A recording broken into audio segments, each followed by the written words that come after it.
I learned early that being the youngest in the Anderson family meant being invisible. While my sister Victoria climbed the corporate ladder at Anderson Technologies, the family business our grandfather founded, I was the one who answered phones at the reception desk. 29 years old with an MBA from Stanford, and my own family introduced me as the girl at the front desk. Emma handles our phones, Mom would say at charity galas, her tone apologetic. She's still figuring out her career path. Victoria, 34 and director of marketing, would smile and add, not everyone is cut out for leadership positions. Emma's found her comfort zone. I'd smile back and change the subject. They had no idea I'd been attending evening executive board meetings for the past 18 months, working directly with the senior partners who were orchestrating a carefully planned leadership transition.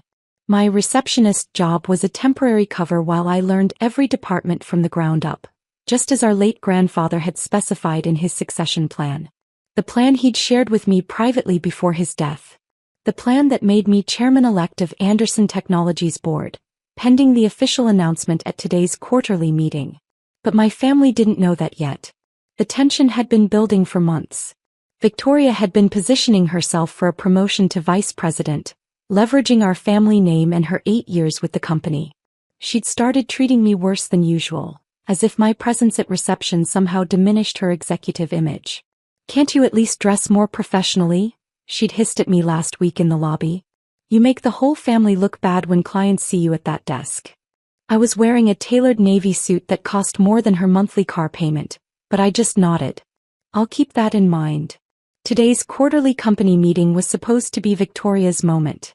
She'd prepared an elaborate presentation about her marketing initiatives, invited extended family members, and even reserved the executive conference room for a celebration lunch afterward. She'd been dropping hints for weeks about big news and career milestones. She had no idea the board was planning to announce something much bigger. I arrived at the office at 7:30 as usual, settling into my reception desk with my coffee. The building was mostly empty this early, just security and the cleaning crew finishing their rounds. I reviewed my notes for the board meeting scheduled for 11. The real meeting, not the company-wide presentation Victoria had planned for 10. You're here early, Victoria's voice cut through the quiet lobby at 8:15. She was dressed in a designer suit, her hair professionally styled, carrying a leather portfolio that probably cost $1,000. Try not to embarrass the family today, okay? Important people will be here. I'll do my best, I said quietly, continuing to organize the reception desk. She leaned closer, her voice dropping. And maybe take an actual lunch break instead of eating at your desk? The executives from the Hoffman acquisition will be here and I don't want them seeing family members acting like you do. I looked up at her. What's wrong with how I act? Oh, Emma. She laughed, but it wasn't kind. You really don't see it, do you? You have no executive presence. No leadership qualities. You answer phones and eat turkey sandwiches at a reception desk. That's fine. Not everyone can be management material. But today especially I need you to just be invisible. Understood, I said simply. By 9:30, the building was filling with employees gathering for Victoria's presentation. I watched her greet people in the lobby, shaking hands, laughing at jokes, playing the role of future executive perfectly. Our parents arrived at 9:40, Mom in pearls and Dad in his best suit, both beaming with pride at Victoria. Where should we sit? Mom asked me at the desk as if I were an usher instead of her daughter. The presentation is in conference room A, I said, handing her a printed agenda. 3rd floor. Dad barely glanced at me. You'll be staying at the desk, I assume? Someone needs to answer phones. I have it covered, I assured him. Victoria's presentation started at 10 sharp. I could hear it from the lobby through the building's speaker system she'd insisted on using. She talked about brand awareness, market penetration, and her vision for the company's future. Her voice carried that confident executive tone she'd perfected over the years. Anderson Technologies needs bold leadership for the next generation, she announced. Someone who understands both our legacy and our future potential. Someone ready to make the tough decisions that will keep us competitive. I heard our father's voice boom. That's my girl. The presentation lasted 40 minutes. Victoria covered quarterly results, marketing initiatives, and strategic partnerships. It was actually quite good. She was talented at her job, I'd give her that. But she kept making subtle references to new leadership and upcoming changes that made it clear she expected to be promoted today. She had no idea those changes had nothing to do with her. At 10:50, people began filtering out of the conference room, heading to their departments or grabbing coffee. Victoria emerged with our parents, all three glowing with satisfaction. They approached my desk and I could see Victoria was riding high on the successful presentation. "That went well," she said, not quite looking at me. The executive seemed impressed. "It was a good presentation," I agreed. "Victoria's going places," Dad said proudly, putting his arm around her shoulders. "Real executive material. Takes after me." Mom nodded. "We're so proud, honey. The family name is in good hands." Victoria glanced at me and I saw something calculating in her eyes. "You know, Emma, you could probably move up from reception eventually. Maybe to executive assistant? If you worked really hard and took some night classes." "That's generous of you to think of her career," Mom said, patting Victoria's arm. I checked my watch. 10:54. The board meeting would convene in 6 minutes in the executive boardroom on the 22nd floor. The real meeting where the actual decisions got made. "I should mention," I said quietly, "I have a meeting at 11. Victoria laughed. "A meeting? Emma, receptionists don't have meetings." "This one does," I said, standing up from my desk. "What kind of meeting?" Dad asked, looking confused. "A board meeting," I said simply. The way Victoria's expression shifted from confusion to condescension was almost comical. "Emma, I think you're confused. The board meeting is for executives only.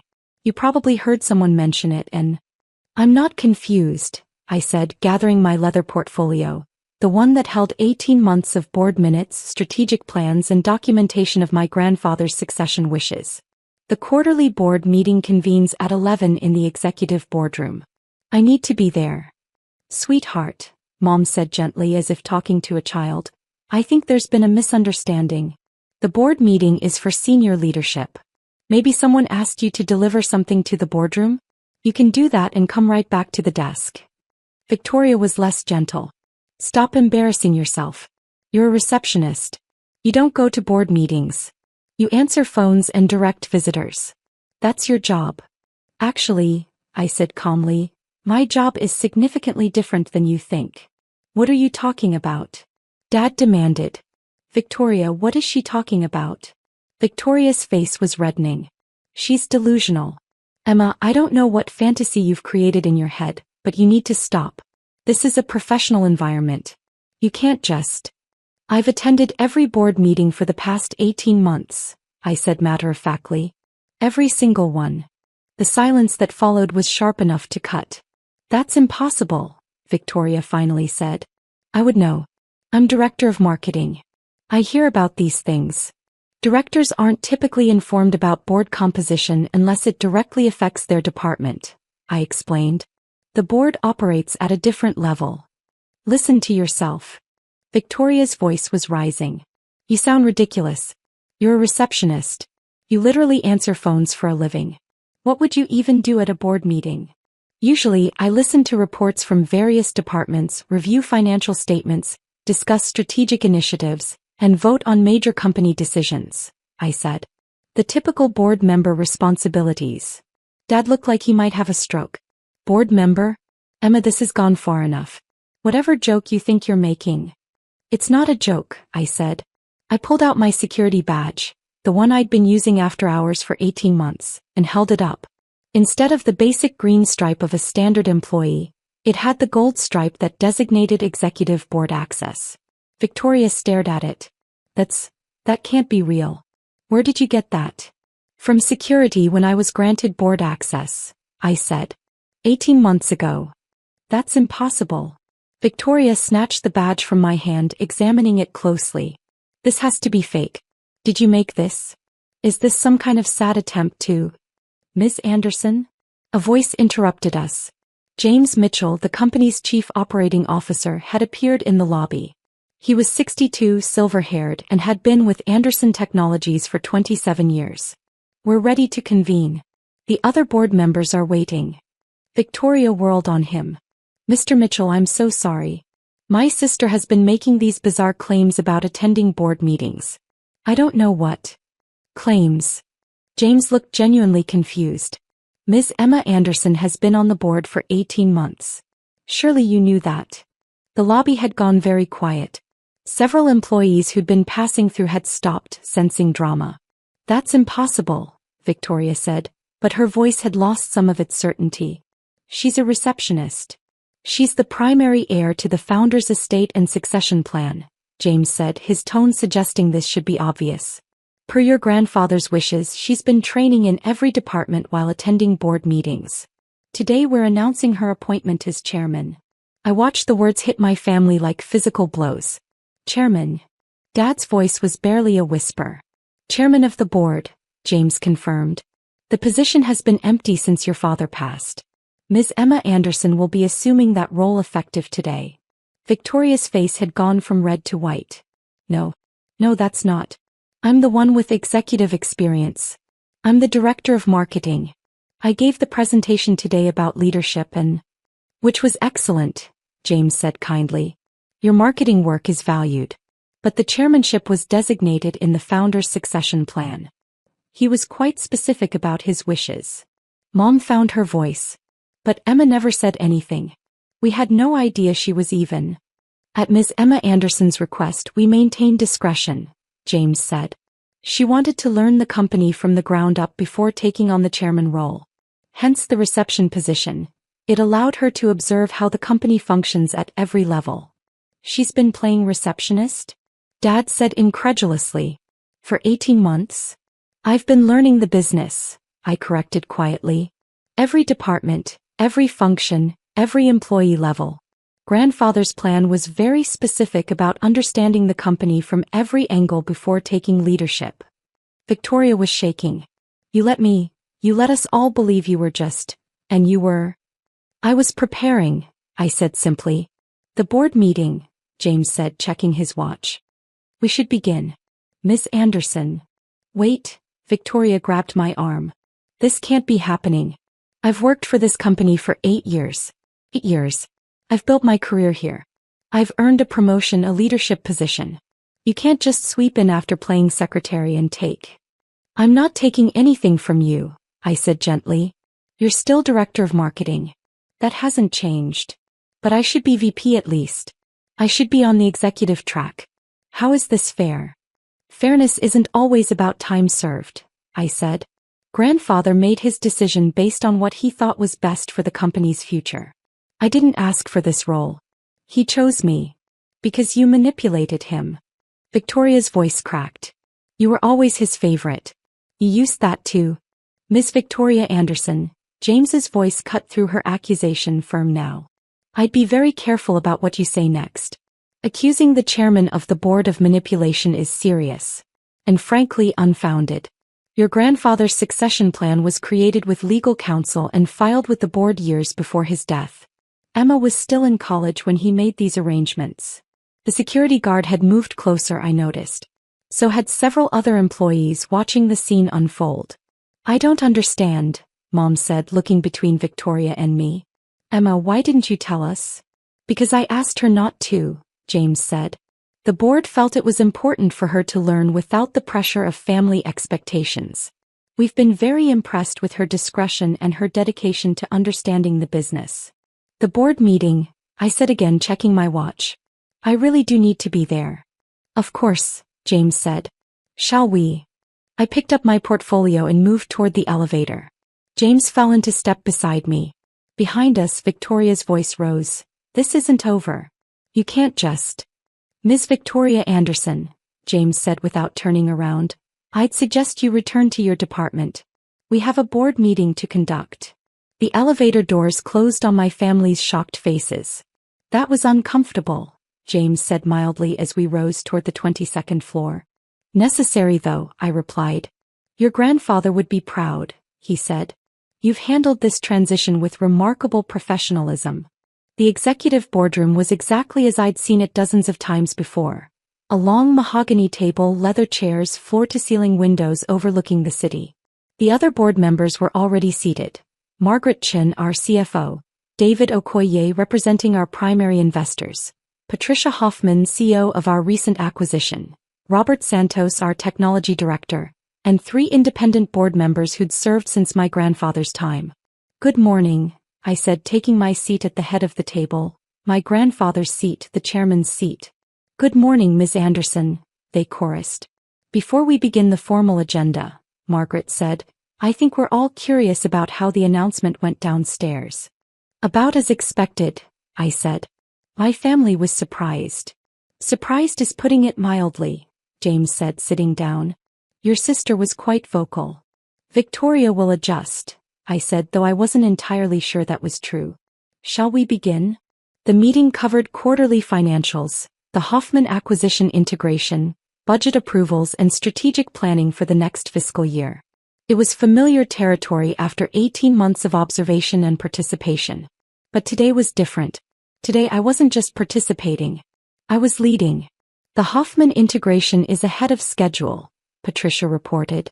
"We're seeing synergies we didn't anticipate, particularly in the research and development divisions." "Excellent," I said, making notes. "David, have the investors expressed any concerns about the integration costs?" "Some initial questions," David said, "but the early results are reassuring them. The stock price has remained stable." We worked through the agenda methodically. Budget approvals for new initiatives. Personnel decisions for senior positions. Strategic partnerships requiring board approval. The meeting lasted 90 minutes, and by the end I felt the weight of what I'd taken on. "One final item," Margaret said. "The announcement to employees and shareholders. How would you like to handle that?" "Press release this afternoon," I said. "Company-wide email from me introducing myself as chairman. And I'd like to schedule individual meetings with department heads over the next week." "Including your sister?" James asked carefully. "Especially my sister," I said. "She's director of marketing. I need to work with her professionally regardless of family dynamics." The board members nodded approval. "Then I believe we're adjourned," I said. "Thank you all for your support during this transition." As the board members filed out, Margaret lingered. "Your grandfather would be incredibly proud," she said. "He knew exactly what he was doing when he chose you." "I hope so," I said. "This is more responsibility than I've ever had." "You've been preparing for 18 months, she reminded me. "And you've impressed everyone on this board with your judgment and dedication. Trust that." After she left, I stood alone in the boardroom looking out at the city. Somewhere in the building below, my family was processing what had just happened. My phone had been buzzing with texts, but I'd been ignoring it during the meeting. Now I looked at the messages. "Victoria, we need to talk. Now." "Mom, Emma, please explain what's happening. Your father is very upset." "Dad, call me immediately." "Victoria again, you manipulated grandfather." "I'm consulting with lawyers about the succession plan." I took a breath and called Victoria first. "How could you?" she answered immediately, her voice shaking with fury. "How could you let us all think you were nothing while you were planning this?" "I wasn't planning anything," I said calmly. "I was following grandfather's succession plan." "His succession plan that you obviously influenced. You were always his favorite. You manipulated an old man into—" "Victoria, stop," I said firmly. "Grandfather created that plan with legal counsel years before his death. I was in college. I had no influence over his decision." "Then why you?" Her voice cracked. "I'm the one who's worked here. I'm the one with experience. I'm the one who deserves." "This isn't about deserving," I interrupted. "It's about what grandfather thought was best for the company. The company I've dedicated 8 years to." "And you're still director of marketing," I said. "Your position hasn't changed.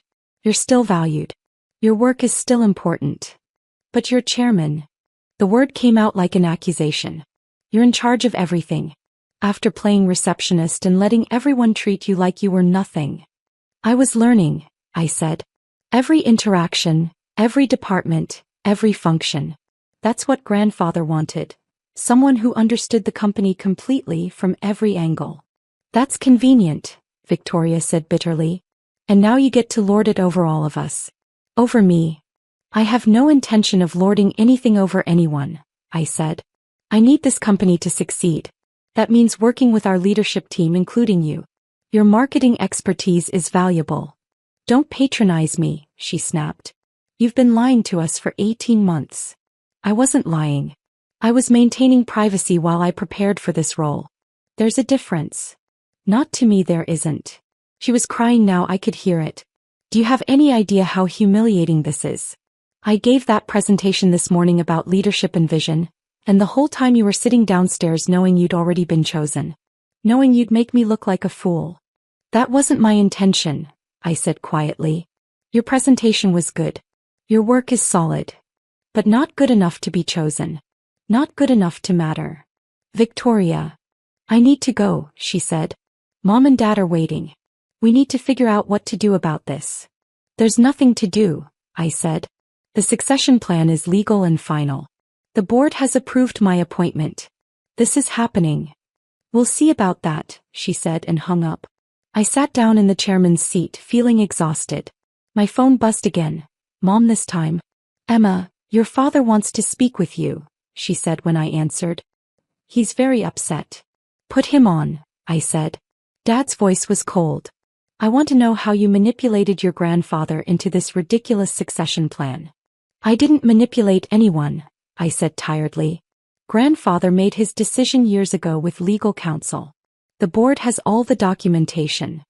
You expect me to believe he chose you, a girl who answers phones, over Victoria who has actual executive experience? I have executive experience now, I said. 18 months on the board, working with every department, learning strategic decision-making. That was grandfather's plan. It's absurd, Dad said flatly. Victoria is the obvious choice. She's older, more experienced, more suited to leadership. You're going to destroy this company. I'm going to do my best to grow this company, I replied. Just as grandfather wanted. Your grandfather was senile at the end, Dad said, and I felt anger flash through me for the first time. He was sharp as ever when he created that succession plan, I said, my voice hardening. And if you want to challenge it legally, you're welcome to try. The board will defend it and they have significantly more resources than you do. Grandfather made sure of that. Are you threatening us? Dad demanded. I'm explaining reality, I said. I didn't ask for this position. I didn't manipulate anyone. Grandfather chose me because he thought I was right for the company's future. I intend to honor that trust. If you can't accept that, then we'll have a difficult family relationship going forward. But the business decision is final. Dad was silent for a long moment. This is what you wanted all along, isn't it? To be above your sister. To prove you were better. No, I said honestly. What I wanted was to make grandfather proud and help his company thrive. The title is secondary to that goal. I don't believe you, he said. Victoria is devastated. Your mother is confused. And you're sitting in your grandfather's chair acting like you've earned the right to be there. I spent 18 months earning that right, I said. Learning, observing, preparing. I've put in the work. By lying to your family. By maintaining privacy while I learned. That's different. Not to us, Dad said, echoing Victoria's words. You made fools of us. That was never my intention. But it's the result, he said coldly. Don't expect us at family dinners for a while. Victoria needs time to process this betrayal. Betrayal. I repeated. Dad, I followed grandfather's wishes. How is that betrayal? You let us believe you were nothing, he said. That's the betrayal. The lies. The deception. The year and a half of pretending to be something you weren't. I was exactly what I appeared to be, I said. A receptionist who was also training for leadership. Both were true. We're done talking, Dad said. Your mother and I need to help Victoria through this. He hung up before I could respond. I sat in the empty boardroom feeling the weight of what had just happened. I'd known my family would be upset. I'd prepared for that. But hearing the anger and hurt in their voices was harder than I'd expected. My phone buzzed with an email notification. The company-wide announcement had gone out. Subject: Leadership Transition Announcement. Dear Anderson Technologies team, it is my honor to announce that Emma Anderson has been appointed chairman of the board of directors, effective immediately. This appointment fulfills the succession plan established by our founder, Jonathan Anderson, and represents the next generation of leadership for our company. Ms. Anderson has been preparing for this role over the past 18 months through comprehensive training across all departments and active participation in board governance. Her deep understanding of our operations, strategic vision, and commitment to our founding principles make her the ideal choice to lead Anderson Technologies into our next chapter. Please join me in congratulating Ms. Anderson on this appointment. Sincerely, James Mitchell, Chief Operating Officer. My phone immediately started buzzing with messages from colleagues I'd worked with over the past 18 months. Congratulations. Surprise. Questions. Support. But nothing from my family. I spent the afternoon in individual meetings with department heads, formally introducing myself in my new role. Most were supportive, though I could see shock in many faces. The receptionist they'd been greeting for 18 months was now the chairman of the board. I had no idea, the director of operations told me. You seem so normal. I am normal, I said. This is just a different job title. But we both knew it wasn't that simple. By 5 o'clock I was exhausted. I returned to my office, the chairman's office, though I still couldn't quite process that, and found Victoria waiting in the hallway outside. We need to talk, she said. Her eyes were red from crying, but her voice was steady. Come in, I said, unlocking the door. The office was exactly as grandfather had left it. I hadn't changed anything yet. His photos were still on the walls, his books on the shelves, his desk exactly as he'd arranged it. Victoria looked around and I saw something break in her expression. He really wanted this for you, she said quietly. Didn't he? Yes, I said simply. Why? She turned to face me. I need to understand why. What made him choose you over me? I sat down, gesturing for her to do the same. He never told me directly. But from what the board has shared, he thought I had the temperament for long-term strategic thinking. The patience to build something lasting rather than quick wins. The ability to see the company as a whole rather than just one department. And I don't have those qualities? Victoria's voice was bitter. You have different strengths, I said carefully. Your marketing work is brilliant. You're dynamic, creative, excellent at execution. But grandfather wanted someone who would preserve the company's culture while growing it. Someone who would prioritize long-term stability over short-term gains. So I'm too ambitious, she said. Too focused on results? You're focused on the right things for a marketing director, I said. But chairman requires a different focus. It's not better or worse. It's different. Victoria was quiet for a long moment. I hate this, she finally said. I hate that you were chosen. I hate that I didn't see it coming. I hate that everyone at this company now knows I thought I was going to be promoted and instead my little sister became my boss. I'm not your boss, I said. The chairman doesn't manage department directors. You report to the COO, same as before. But you're in charge of everything, she said. Of the whole company. Of the board that makes all the real decisions. Don't pretend this doesn't change everything. It does change things, I admitted. But it doesn't have to change us. We're still sisters. Are we? She looked at me directly. Because right now I don't know who you are. The sister I thought I knew wouldn't have deceived us for 18 months. Wouldn't have let us treat her like she was nothing while secretly being groomed for the top position. I don't know this person. I'm the same person I've always been, I said quietly. I just had information you didn't. That's not a small thing, Emma. That's everything. She stood up. I need time. We all need time to process this. Don't expect things to be normal at family gatherings. I understand, I said. She walked to the door, then paused. For what it's worth, your presentation to the department heads this afternoon was professional. Grandfather would have been proud. Then she was gone. I sat alone in grandfather's office, my office now, and felt the full weight of what I'd taken on. The company, yes. But also the family consequences. The broken trust.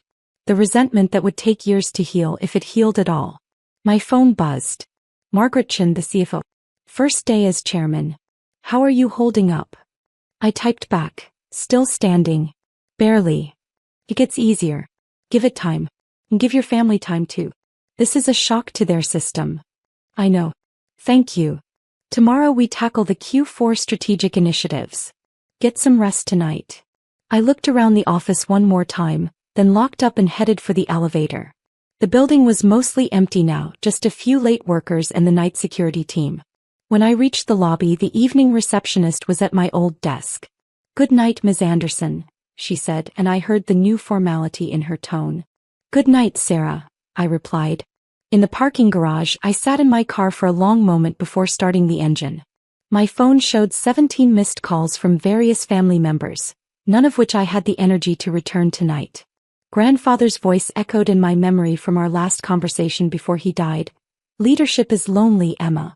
Especially at the top. You'll make decisions that upset people you love. But if you're doing what's right for the company, for the employees who depend on it, that loneliness is worth it." I hadn't fully understood what he meant then. I did now. I started the car and drove home, leaving Anderson Technologies behind. Tomorrow I'd return as chairman, ready to lead the company into its next chapter. But tonight I was just Emma Anderson, 29 years old, who just lost her family's trust while gaining the responsibility for thousands of employees' livelihoods. Grandfather had been right about one thing. Leadership was lonely. But as I thought about the board meeting, the strategic plans we'd discussed, the company's future we'd mapped out, I knew I'd made the right choice. To accept his succession plan. To spend 18 months preparing in secret. To take on this responsibility even knowing the family cost. The company would thrive. Under my leadership, with the board's support, and with talented people like Victoria contributing their expertise, Anderson Technologies would grow exactly as grandfather had envisioned. Even if my family never quite forgave me for how it happened. That was the price of leadership.